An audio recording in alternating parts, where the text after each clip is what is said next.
সুভাষিনী, ওলো মেয়ে, মরলি নাকি?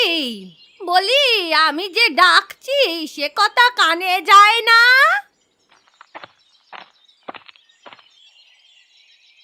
কি হলো ঠাকুমা? এই সাত সকালে এরকম চেঁচাতে শুরু করলে কেন? বলি, এখনো সাত সকাল রয়েছে, বেলা গড়িয়ে দুপুর হতে চললো, আর আমি এখনো সকালের খাবার পাইনি। তুমি দেখছো তো আমি অসুস্থ, রোগ শোক নিয়ে রান্নাঘরে যাচ্ছি, তবুও কি তুমি একটু ধৈর্য ধরতে পারছো না? বুড়ো মানুষ, এত কি ধৈর্য আসে? বলি, আমাকে কটা মুড়ি মাখিয়ে দে তবে, তোর রান্না হতে হতে তাই চিবুই। মুড়ি বয়ামে আছে, তুমি তো নিজেও মুড়িটা মাখিয়ে খেতে পারো, সবকিছু কি আমাকেই করে দিতে হবে? কি, তোর বাড়িতে এসে আমায় কাজ করে খেতে হবে? হায় বিধাতা, তুমি এই রেখেছিলে আমার কপালে? শেষমেশ কিনা নাতনির বাড়িতে আমায় কাজ করে খেতে হবে। ও, নাতনির বাড়িতে থাকতে পারলে দোষ নেই, আর কাজ করলেই যত দোষ। বলি, আমি যে এতদিন ধরে বিছানায় পড়ে আছি, তুমি তো দুমুঠো ভাত জাল দিয়ে পাতে দিতে পারতে। না বাপু, তোর এদিকে থাকলে আমার আর পোষাবে না। আমি আজই জয়ার বাড়িতে চলে যাব। হ্যাঁ, কাজের কথা বললাম তো, সেই জন্যই আর পোষাবে না। বসিয়ে রেখে খাওয়ালে ঠিকই পোষাতো। দুরা মুখ পুরি, কাজ করে খেতে হলে আর তোর বাড়িতে আমি থাকতেই যাব কেন? নিজের বাড়িতেই থাকতাম।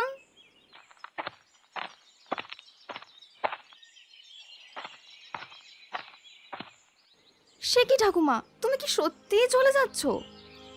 হ্যাঁ, যাচ্ছি। তোর এখানে আর থাকবো না। তোর চেয়ে জয়ামাই ভালো, 3 বেলা সময় মতো খাবার দেয়। ও ঠাকুমা, তুমি যেও না গো, আমি না হয় রাগ করে তোমাকে দুটো কথা বলে ফেলেছি, সেজন্য তুমি এভাবে চলে যাবে? যাব না তো কি? তুই অসুস্থ শরীর নিয়ে রান্না বান্না করতে পারিস না? আমি এখানে থেকে না খেয়ে মরবো নাকি? দেখেছো কেমন বজ্জাত মহিলা, নিজের আখের বুঝে ঠিক পালিয়ে যাচ্ছে। সে তুই যা বলিস, আমি আর থাকবো না এই বাড়িতে। তা জামাই কোথায়? ওর কাছ থেকে ভাড়াটা নিয়ে যেতে হবে তো। ও বাড়িতে নেই, তুমি নিজের টাকায় যাও। বেশ, তবে ওর দোকান থেকেই নিয়ে যাব।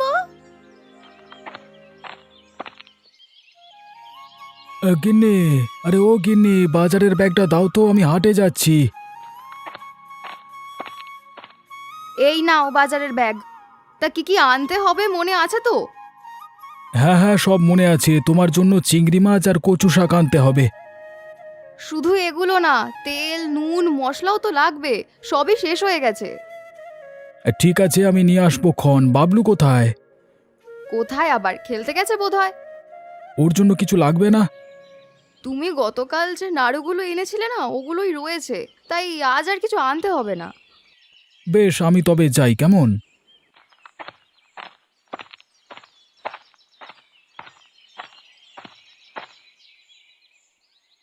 ও জামাই, বাজারে যাচ্ছ? বেশ ভালো সময় এসেছি। আমার জন্য একটা ইলিশ মাছ নিয়ে এসো তো। বাবা বাবা, এসে ভালোই করেছেন। আপনি চলে যাওয়ার পর থেকে বাড়িটা খাঁ খাঁ করছে। সেই জন্যই তো চলে এসেছি। তোমাদের ছাড়া আমার ভালো লাগে না গো। ও ঠাকুমা, তুমি না গত মাসে গেলে, এর মধ্যেই আবার চলে এসেছো? কি করব বল, এ বাড়িতে মন বসে গেছে। তাছাড়া সুভাষিনীর শরীরটা খারাপ, আমাকে রান্না করে দুটো ভাত দেবে সেটাও পারছে না। ওকে ওভাবে অসুস্থ রেখে তুমি চলে এলে? তোমার চুল পেকেছে বটে, কিন্তু বুদ্ধি পাকেনি। আমি বুড়ো মানুষ, ওখানে থেকে কি করব বল? তাছাড়া জামাই তো আছে ওকে দেখাশোনা করার জন্য। প্রকাশ্যে ছেলে মানুষ হয়ে এত সব কি পারবে? তাছাড়া ওর ব্যবসা বাণিজ্য আছে। যাক, এসেছেন যখন ভালো, আমাদের বাড়িতেই থাকুন। সেই জন্যই তো এসেছি। শোনো জামাই, মনে করে আজ ইলিশ নিয়ে এসো। রাতে গরম ভাত দিয়ে ইলিশ ভাজা খাবো। ঠিক আছে, নিয়ে আসবো।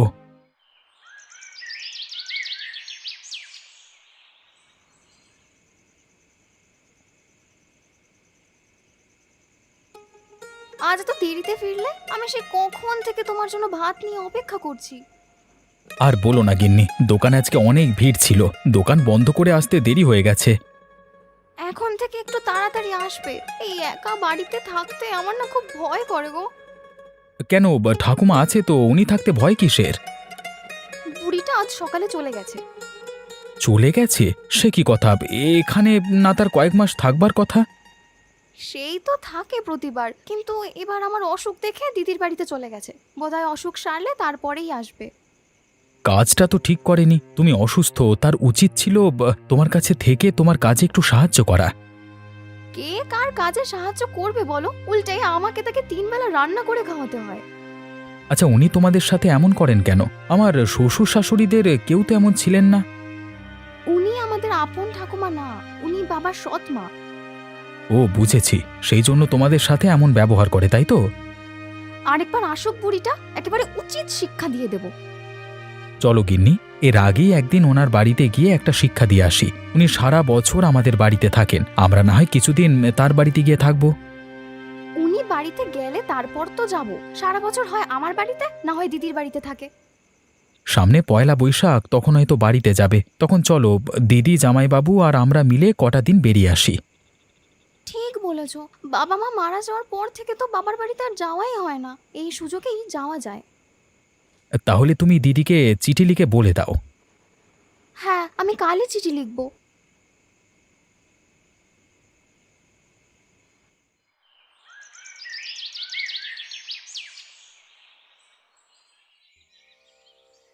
বলি, চুলগুলো কি করেছিস দেখ তো দিদি। বিলি দেওয়ার সাথে সাথে অর্ধেক উঠে আসে। সংসার করেই আর সময় পাই না গো ঠাকুমা। চুলের যত্ন আর কখন নেব বলো? বলি, আমরাও সংসার করেছি, তোদের মতো এত আলা বোলা হয়নি কখনো। আরে নিজের যত্ন নিতে হবে আগে, পরে স্বামী সন্তানের কথা ভাববি। কেমন সংসার করেছো তা তো দেখেছি। সারা বাড়ির কাজ আমার মা একাই করেছে। হ্যাঁ, দেখেছি তো কত কাজ করতো। এক মুঠো ভাত রাঁধতে সারা বেলা ফুরিয়ে ফেলতো। গিন্নি, আরে ও গিন্নি, তোমার চিঠি এসেছে। চিঠি? এখন চিঠি আবার কে পাঠালো? সুভাষিনী লিখলো, পড়ে দেখো তো কি লিখেছে। হ্যাঁ, দাও তো দেখি। শুনেছিলাম ওর অসুখ ছিল, সুস্থ হয়েছে কিনা কে জানে। হ্যাঁ রে, কি লিখলো? আমাকে নিশ্চয়ই ওদের বাড়িতে যেতে বলছে। না না ঠাকুমা, তা বলেনি। ওর অসুখের কথা লিখেছে। ও, এই কথা। আমার দরকার ফুরিয়ে গেছে, এখন আর বলবে কেন? আচ্ছা ঠাকুমা, তুমি বাড়িতে যাও না কদিন ধরে বলো তো? কদিন হবে? এই তো গত আষাঢ় মাসে এসেছিলাম, এখন চৈত্র মাস শেষ হতে চলেছে। প্রায় 1 বছর ধরে আপনি মানুষের বাড়ি বাড়ি ঘুরছেন, হ্যাঁ? মানুষের বাড়ি কোথায়? আমার নাতনির বাড়িতে আমি থাকি, তাতে কার কি? কিন্তু তোমার তো একবার বাড়িতে যাওয়া উচিত। এতদিনে ঘরদোরের কি হাল হয়েছে কে জানে। ওসব নিয়ে চিন্তা করিস না, পাশের বাড়ির মালতীকে বলে এসেছি, ও দেখাশোনা করবে। কিন্তু আপনার তো আম আর কাঁঠাল বাগান আছে দুটো, ওগুলো তো এখন ফল ধরেছে। বাড়িতে না গেলে তো মানুষে সেগুলো খেয়ে ফেলবে। ওগুলো মালতী দেখে রাখবে বলল, ও নিয়ে চিন্তা নেই। এসব টাকা পয়সার বিষয় পরের ওপর ছেড়ে দেওয়া ঠিক না ঠাকুমা। ওরা 5 টাকার আম বিক্রি করে তোমায় 2 টাকা দেবে। কথাটা তো মন্দ বলিসনি। আমি বাড়িতে থাকলেই মালতী যেভাবে আম কাঁঠাল কুড়িয়ে নিয়ে যায়, না থাকলে তো 12 ভূতে সবকিছু লুটে পুটে খাবে। না না, এর আগেই এর একটা বিহিত করতে হবে। সেজন্যই বলছি এবার তুমি বাড়িতে যাও, আম কাঁঠাল বিক্রি করে ফের না হয় এসো বেড়াতে। বাড়ি যাব বলছিস? হ্যাঁ গো, এবার ফলের দাম অনেক, সবগুলো গাছ দেখে রাখলে অনেক টাকায় বিক্রি করতে পারবে। ঠিক আছে, কালই তবে আমি বাড়ি ফিরবো। ও জামাই, আমাকে একটা গাড়ি ডেকে দিও কাল, কেমন?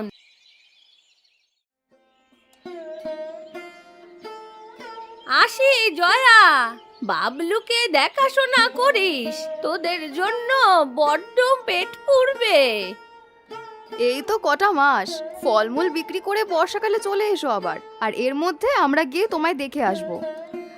ঠিক আছে দিদি ভাই, আমি তবে যাই। ও জামাই, গাড়ি ডেকেছো? হ্যাঁ ঠাকুমা, বাড়ির সামনেই আছে, আপনি আসুন। হ্যাঁ, তাই চলো। মালতী, ও মালতী, আছিস মা?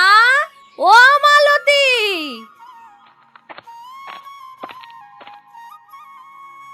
ও মা, বুড়িমা চলে এসো দেখছি। তো কেমন কাটালে শুনি নাতনির বাড়ি? ভালোই কাটিয়েছি, এর মধ্যে ছোট নাতনিটার অসুখ হয়ে গেল, সেই নিয়ে কত দৌড়াদৌড়ি করতে হয়েছে। সে কি গো, তাহলে তো অনেক দখল গিয়েছে বলো। হ্যাঁ রে, তা গাছগুলো কেমন আছে রে আমার? এই তো সব গাছে কেমন মুকুল এসেছে, এইবার কিন্তু ফলন বেশ হবে। বেশ বেশ, তা ধানগুলো শুকিয়ে রেখেছিস? অগ্রহায়ণে তো কিছু ফসল হয়েছিল। সে তো আমি সব শুকিয়ে চাল করে তোমার ঘরে রেখে দিয়েছি গো। বেশ বেশ, তাহলে আমার ভালোই হলো, তাহলে মাছ তরকারি কিনলেই হবে। আরে শোনো দিকি, সেই জন্য তোমার দূরে কোথাও যেতে হবে না গো। ও পাড়ার কুবের তোমার ঘরের সামনে দিয়ে নিত্য মাছ নিয়ে যায়, ওর কাছ থেকে নিয়ে রেখে দিও না হয়। ঠিক আছে, তাই হবে তবে।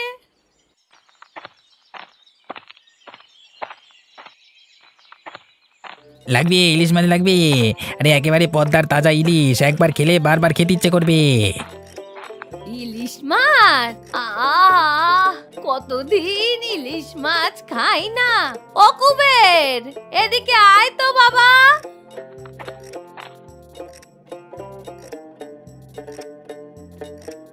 গয়া পিসি দেখছি, তা কবে এলি?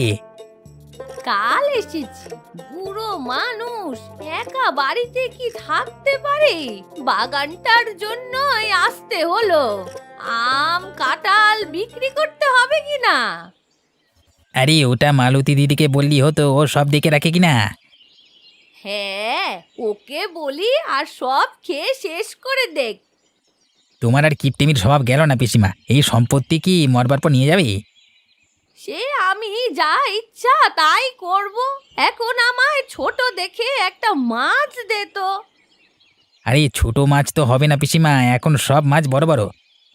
ছোট মাছ হবে না? বেশ, তবে একটা মাছ কেটে অর্ধেকটা দে। এভাবে তো মাছ বিক্রি করি না আমি, অর্ধেক তোমাকে দিলে বাকি অর্ধেক আমি কি করবো? হ্যাঁ, এ যে দেখছি মহা মুশকিলে পড়া গেল। ছোট মাছও বিক্রি করিস না, আবার অর্ধেক মাছও বিক্রি করবি না, তাহলে আমি কি খাবো? তুমি একটা বড় মাছই নাও পিসি, আমি কম দাম ধরিয়ে নেব। না না, এত বড় মাছ আমি খেয়ে শেষ করতে পারবো না। এই মাছ একদিনে না খেলে নষ্ট হবে না, নুন দিয়ে সিদ্ধ করে মাটির হাঁড়িতে রেখে দেবে, তারপর একটা একটা করে খাবে, বুঝলে? বেশ বলেছিস, অনেক বছর ধরে ইলিশ খাই না, এবার তাহলে অনেক দিন ধরে খাওয়া যাবে। দে, বড় দেখে একখানা মাছ দে দেখি। এই নাও ইলিশ মাছ, 50 টাকা হয়েছে। এখন টাকা দিতে পারবো না, গাছে কাঁঠাল ধরুক একটা নিয়ে যাস। সে কি কথা, মাছের দাম কাঁঠাল শোধ করবি? কাঁঠাল খাস না বুঝি? আমার গাছের কাঁঠাল খেলে মুখে রস লেগে থাকে। এ দেখছি মহাকৃপণের পাল্লায় পড়লাম তো। আচ্ছা কাঁঠালি দিও।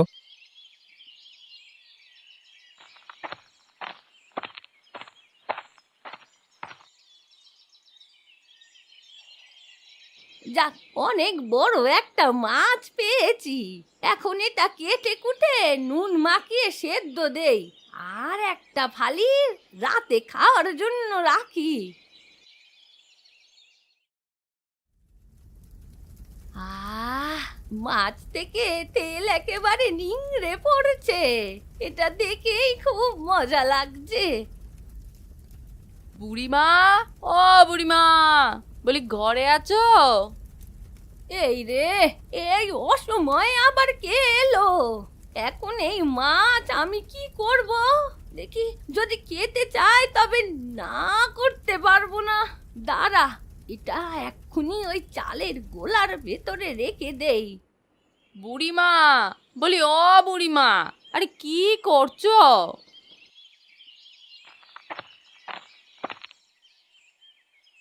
এই তো মা, কটা চাল ফুটালাম, এক্ষুনি খেতে বসবো। তা খাবে কি দিয়ে গা? নুন লঙ্কা দিয়েই মেখে খাবো। মাছ তরকারি কিনতে পারিনি এখনো। বলো কি, মাছ কেন নি? তা তবে তোমার বাড়ি থেকে যে ইলিশের গন্ধ বেরোচ্ছে? কই, আমি তো কিছু পাচ্ছি না। আমি কিন্তু এখনো বেশ ইলিশের গন্ধ টের পাচ্ছি। তাহলে হয়তো পাশের বাড়ি থেকে বিড়ালটা ইলিশের কাঁটা এনে ফেলেছে, ওটারই গন্ধ পাচ্ছিস হবে হয়তো। ও, এই কথা বুঝি? আমি আরো ভাবলাম তোমার কাছ থেকে কোথায় একটু তরকারি নিয়ে যাব। ধর, পাশের বাড়িতে জানা, ওখান থেকে নিয়ে আয়। বেশ, দেখি তাই যাই তবে। যা, আপদ বিদায় হয়েছে। এখন তবে ইলিশ ভাজাটা নামিয়ে ভাত খাই। সকালবেলা ইলিশ দিয়ে পান্তা ভাত খেতে যে কি মজা লাগে। অমৃত খাচ্ছি মনে হচ্ছে।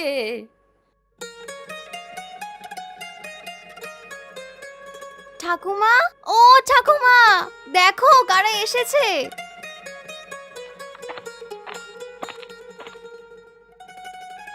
সে কি, তোরা এখানে? অবাক হয়েছো ঠাকুমা? বলেছিলাম না আমরা ঠিক চলে আসবো। তাই বলে এই বৈশাখ মাসে এই ঝড় জলে তোরা থাকবি কোথায় এখন? বৈশাখ মাসেই সবাই শ্বশুর বাড়িতে যাচ্ছে, আমাদের তো শ্বশুর শাশুড়ি বেঁচে নেই, তাই আপনার কাছে এলাম।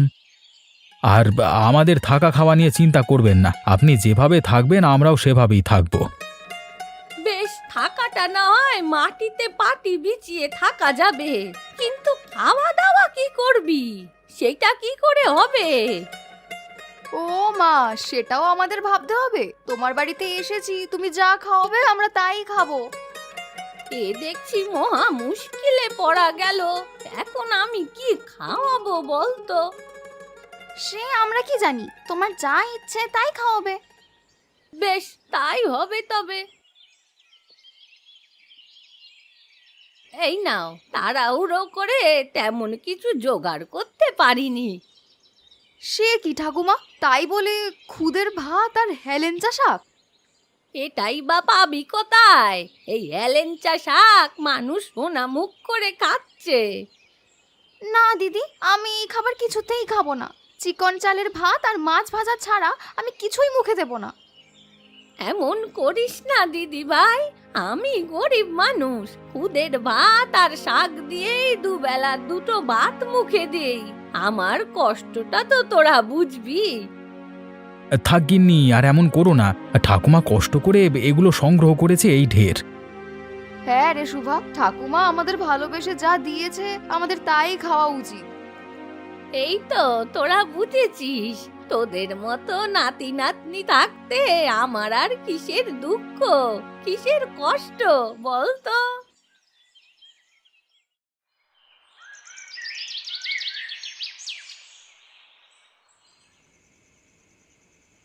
যাক, আপদগুলো ঘুমিয়েছে। এখন তবে একটা ইলিশ ভাজি খাওয়া যাবে। যাই, তাড়াতাড়ি একটু চাল বসিয়ে দেই। গরম ভাত দিয়ে ইলিশ খেতে খুব মজা হবে।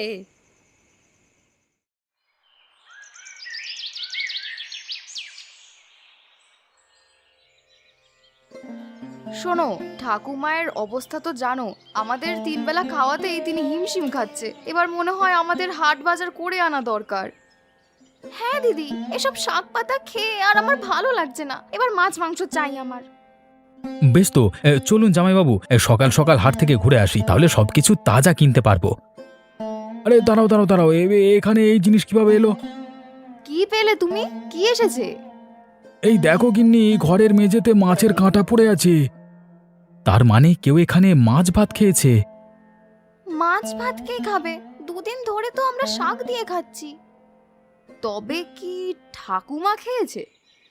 কি যে বলো দিদি, উনি কোথা থেকে খাবে? দেখছই তো শাক এনে 3 বেলা রান্না করছে। আমার মন বলছে উনিই খেয়েছেন, না হলে এখানে মাছের কাঁটা আসবার কথা নয়, আর কাঁটাটা ইলিশের। কালকে রাতে রান্নাঘরে হাঁড়ির আওয়াজ পেলাম, তখনই তিনি কি এ কাণ্ড ঘটিয়েছেন। গিন্নি, হাঁড়িটা পরীক্ষা করে দেখো তো ভাত লেগে আছে কিনা। সে কি গো দিদি, ঠাকুমা এমন কাজ করতে পারলো?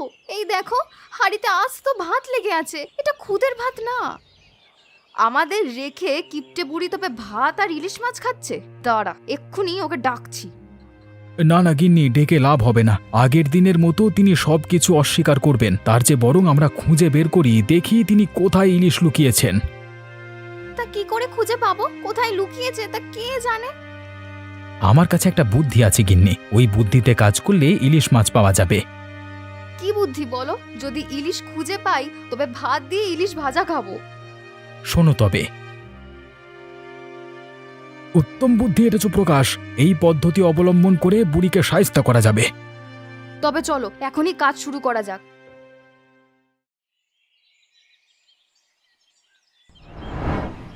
মাছটা অনেক মজার হয়েছে গিন্নি, এমন মাছ আর কখনো খাইনি। আর ভাতগুলো অনেক ভালো ছিল, চিকন চালের ভাত দিয়ে ইলিশ মাছ খেতে কি মজা। সে কি, তোমরা মাছ ভাজা পেলে কোথায়? আবার চিকন চালের ভাতও খেয়েছো দেখছি। কোথায় আবার, ঘরেই ছিল। সুভাষিনী খুঁত খুঁজতে গিয়ে কোথায় যেন পেয়েছিল ওগুলো। কি, আমার মাছ তোরা খেয়ে ফেলেছিস? না না, এ কিছুতেই হতে পারে না।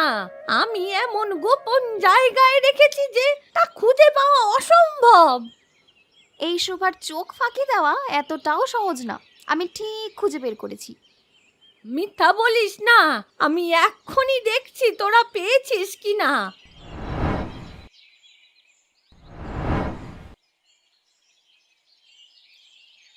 দেখলি, সব মাছ এখানে আছে, তোরা পাসনি খুঁজে। তোমার চাল আর ইলিশ মাছ খুঁজে আমরা পেয়েছি ঠাকুমা, এখন এগুলো রান্না করে খাওয়াতে হবে। দেখেছো দিদি, দেখেছো আমাদের কিভাবে এতদিন বোকা বানিয়েছে? এগুলো না খেয়ে আমরা যাচ্ছি না। হায় হায়, এ কি করলাম আমি? নিজেই সব দেখিয়ে ফেললাম। হায় বিধাতা, এত নির্বোধ আমি কিভাবে হলাম? এখন আর আফসোস করে লাভ হবে না। যান যান, তাড়াতাড়ি আমাদের ইলিশ মাছ দিয়ে ভাত খাওয়ান। তোমার যেতে হবে না, আমিই যাচ্ছি, পাছে আবার লুকিয়ে ফেলবে।